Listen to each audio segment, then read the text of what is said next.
बुद्धिभ्रष्ट झाली आहे.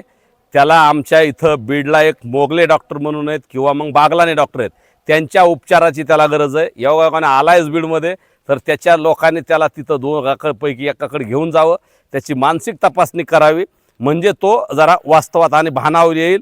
नसता तो सतत मराठा समाजाविरोधात बोलतो, मनोजदादाच्या विरोधात बोलतो. आज तर तो कुणबी प्रमाणपत्राला बोगस मानलाय. अरे बाबा, तुझ्या जसं आरक्षण इतर जातीला मिळालंय 1-1, 2-2 वर्षाच्या GR तसं आम्हाला मिळालेलं नाही. आमच्या पूर्वापार नोंदी आहेत, इतिहासकालीन नोंदी आहेत, त्याच्यावर आम्हाला आरक्षण मिळाले. त्याच्यामुळे तू कोर्टात जायची किंवा त्या नोंदी रद्द करायची, आमचे प्रमाणपत्र रद्द करायची भाषा करू नको. तू कोर्टात गेला, याचिका केली, आम्ही काउंटर याचिका करायला किंवा लगेच आम्ही तिथं कॅवेट दाखल करून आमचं म्हणणं मांडायला आणि आम्ही सगळे पुरावे द्यायला सक्षम आहेत.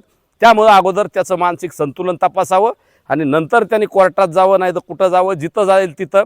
रस्त्यावर म्हणाल तर रस्त्यावरची लोकशाहीतली लढाई आम्ही लढायला तयार आहेत. कोर्टातली न्यायालयीन लढायला सुद्धा आम्ही मनोजदादाच्या नेतृत्वाखाली सगळा मराठा समाज आणि वकील बांधव आम्ही सज्ज आहोत. मात्र दुसरीकडे पाहायला गेलं तर जे अधिकारी किंवा कर्मचारी हे प्रमाणपत्र देत आहेत त्यांची चौकशी झाली पाहिजे आणि त्यांच्यावर देखील कारवाई झाली पाहिजे अशी देखील मागणी हाकेंनी केली आहे. नाही, अत्यंत चुकीची मागणी आहे ती. कारण अधिकाऱ्याला सगळ्याला नोकरी प्यारी असते. कुणीही चुकीचं प्रमाणपत्र देणार नाही, कुणीही चुकीचं प्रमाणपत्र घेणार नाही. ज्या आमच्या ऐतिहासिक नोंदीत त्या आधारेच हे प्रमाणपत्र दिले जात आहेत.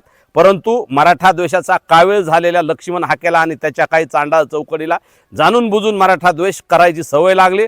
त्याच्यातून त्याला मराठा आणि ओबीसी वाद करून त्याचा राजकीय स्वार्थ साधायचा आहे, राजकीय पोळी भाजायची, म्हणून तो अशा चुकीचे वक्तव्य करतोय. आणि अधिकाऱ्यावर दबाव आणून जे खरे प्रमाणपत्र मिळत आहेत ते मिळू नयेत, ज्या खऱ्या व्हॅलिडिटी मिळत आहेत त्या व्हॅलिड होऊ नये, यासाठी तो अधिकाऱ्यावर दबाव आणतोय. म्हणून त्याच्या या वक्तव्याकडे अधिकाऱ्यांनी कुणी गांभीर्याने बघू नये आणि जर कुणावर तो दबाव टाकत असेल तर त्याला भीक घालू नये. निश्चित येणाऱ्या काळात आम्ही हाकेला त्याच्या लोकशाही मार्गाने जशास तसं उत्तर देण्यासाठी खंबीर आहोत.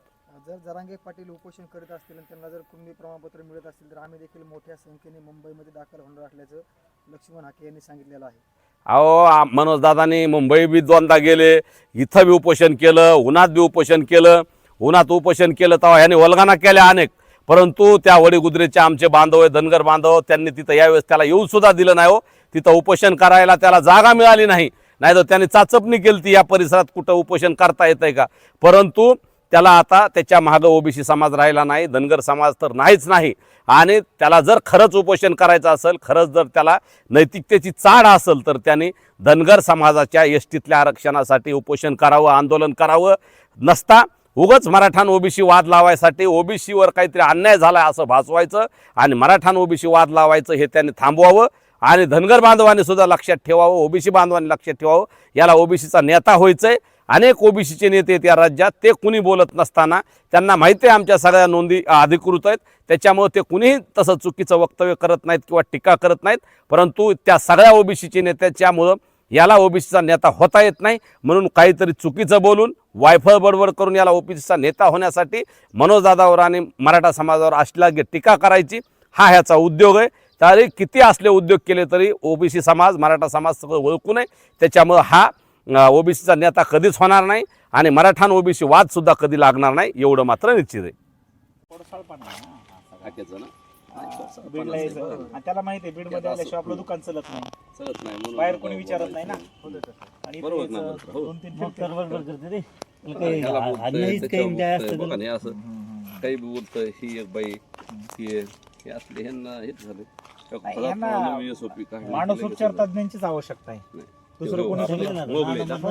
यांना संविधान मान्य नाही, लोकशाही मान्य नाही, त्यांना काय कायदा मान्य नाही, याला मुख्यमंत्री मान्य नाही, त्यांना सरकार मान्य नाही. आपल्या इकडलेच आहेत का?